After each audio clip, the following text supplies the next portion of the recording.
بسم اللہ الرحمن الرحیم۔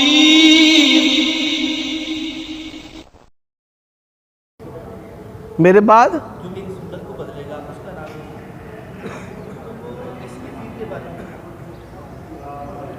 اس حوالے سے محرم اور اس کے بعد مہینہ میں بڑی تفصیل سے گفتگو ہو چکی ہے، آپ یوٹیوب پر مراجعت کر لیں۔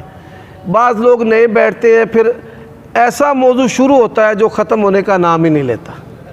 مثال کے طور پہ یہ واقعہ کربلا، یہ ایک نا ختم ہونے والا موضوع ہے، اس کو ہم اگر بند کریں تو ہوتا ہے، وگرنہ لوگ نہیں رکتے۔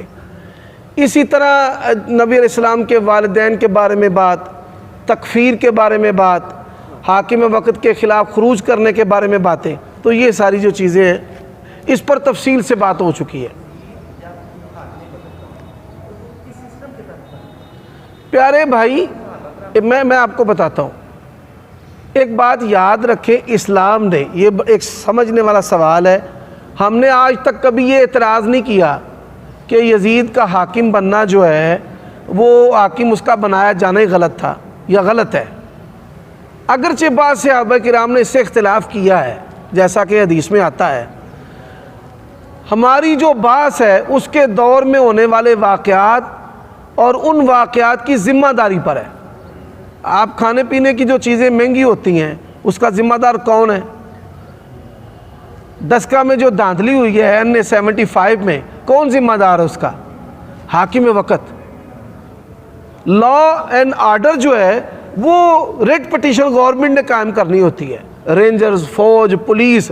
اب بندے غائب ہوئے ہیں، FIR لانچ ہو، جہاں سے بازیاب کروایا ان کو سزا دی جائے، کچھ تو ہے۔ اب یہ جو خاموشی ہے یہ ان کے مجرمانہ کردار کو جو ہے واضح کرتی ہے۔ ہم یہ سوال کرتے ہیں کہ حسین رضی اللہ تعالیٰ عنہ کو جن لوگوں نے قتل کیا وہ جو بھی تھے، سزا کس کو دی ہے؟ کسی مکھی مچھر کو دے دی ہو تو اس حوالے سے حاکم وقت پر اس کی ذمہ داری ہے۔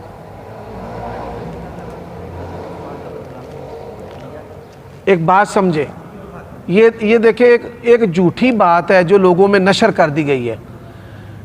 یہاں پہ قاتل نامزد ہے عبید اللہ بن زیاد۔ حضرت عثمان کے قتل میں کوئی صحابی شریک نہیں تھا، اور کوئی قاتل نامزد مجھے بتا دیں کہ کوئی قاتل نامزد ہے۔ اب جو اعتراض حضرت علی پر قائم کرتے ہیں، حضرت معاویہ 20 سال حاکم رہے ہیں، کون سے بندے کو انہوں نے سزا دی ہے جو حضرت عثمان کا قاتل تھا؟ بتا دیں۔ جو اعتراض بناوٹی بناسپتی اعتراض حضرت علی پر قائم ہوتا ہے وہی حضرت معاویہ پر قائم ہوتا ہے۔ حضرت علی کی تو اس وقت حکومت بھی نہیں تھی جب وہ حضرت عثمان قتل ہوئے۔ جی، تو یہ بناوٹی بات ہے۔ حضرت عثمان کے قاتل نامزد نہیں ہیں، ذرا سمجھیں، ان کے قاتل معلوم نہیں ہیں۔ ایک بات یاد رکھیں، نبی علیہ السلام کا فرمان ہے کہ دونوں گروہوں میں سے حق کے زیادہ قریب، اس روایت نے فیصلہ کر دیا کہ حق پر دونوں ہیں، زیادہ قریب علی رضی اللہ تعالیٰ عنہ ہے۔ اور یہی ہم نے عقیدے کی کتابوں میں پڑھا ہے کہ خلیفہ راشد سے جو بھی متصادم ہو وہ خطا پر ہے۔ میں آپ سے سوال کرتا ہوں، حضرت موسیٰ علیہ السلام نے حضرت ہارون نبی اللہ کی داڑھی نوچی ہے، کیا آپ حضرت موسیٰ پر کوئی فتویٰ لگا سکتے ہیں؟ کیوں؟ دونوں نبی ہیں۔ باپ اور ماں کی لڑائی ہوتی ہے، میرے ماں باپ کا، آپ کے ماں باپ کا، ہم سب کے ماں باپ کا انتخاب کس نے کیا ہے؟ اللہ نے کیا ہے۔ تو دونوں کی لڑائی ہوتی ہے۔ آپ نے کبھی کہا ہو اپنی ماں کو کہ تو جھوٹی ہے نعوذ باللہ، یا کبھی اپنے باپ کو کہا ہو کہ تو ظالم ہے؟ میاں بیوی کا اختلاف، احترام کا اللہ نے حکم دیا ہے۔ احترام ہمیں بولنے نہیں دیتا، ان کے بارے میں بولنے نہیں دیتا۔ باپ جھوٹا بھی ہو تو نہیں جھوٹا کہنا، ظالم بھی ہو تو نہیں ظالم کہنا، ماں حد سے تجاوز کرے ان کی گستاخی نہیں کرنی۔ تو ایسے ہی تمام صحابہ کرام کے احترام کا حکم اللہ نے دیا ہمیں۔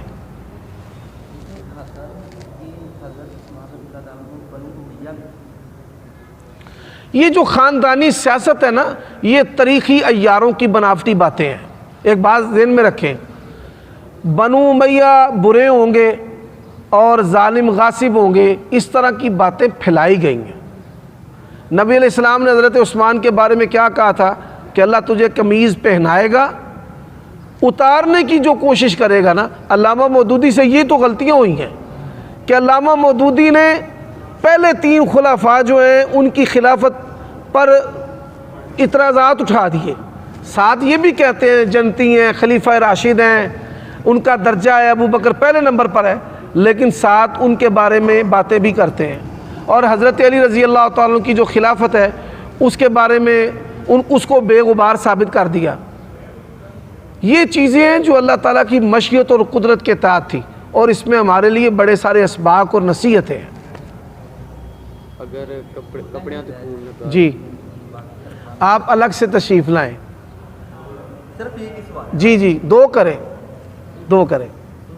وہ جو بچے تھے واقعہ کربلا میں، ان میں سے کسی نے ان کو مجرم سمجھا؟ دیکھیں ایک بات ذہن میں رکھیں، میں اب سوال کرنے لگا ہوں۔ پرویز لال مسجد کا جو واقعہ ہوا ہے کون ذمہ دار ہے اس کا؟